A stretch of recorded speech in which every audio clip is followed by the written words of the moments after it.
When the market closes tonight, we're going to find out if AI is a boom or a bust. The picks and shovels provider behind AI will reveal the truth, and we'll show you how important this announcement is being traded. This isn't about AI headlines or software promises.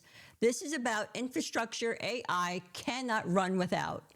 CLS is a true picks and shovels AI provider, and institutions are actively selling premium into these earnings reports.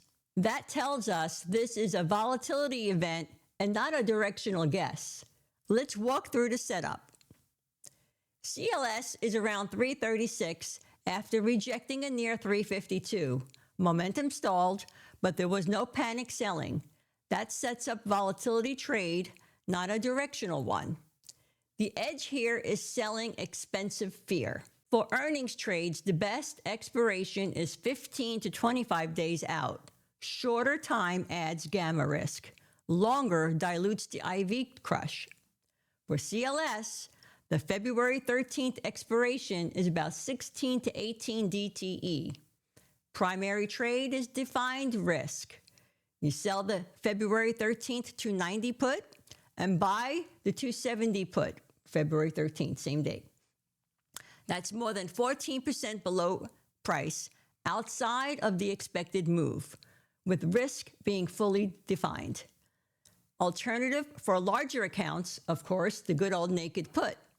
Sell the February 13th 280 put.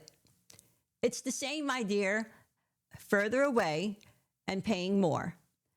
And if the strike gets tested, you roll it. There's no action through earnings. Above the strike, do nothing. It's about distance, time, and volatility. No prediction, no hype. Just structure, positioning, and disciplined risk management. This is how institutions trade earnings, and this is how you trade them intelligently. Remember, math makes money. Also, if any of this information has been helpful, please subscribe and join us every weekday at 3:30 and 3:45 for our live daily show, where we break down strategies, place live trades, and review our results for the day. And don't forget also, join us Sunday night at 5:50 when we release our top 20 trades for the week. See you then.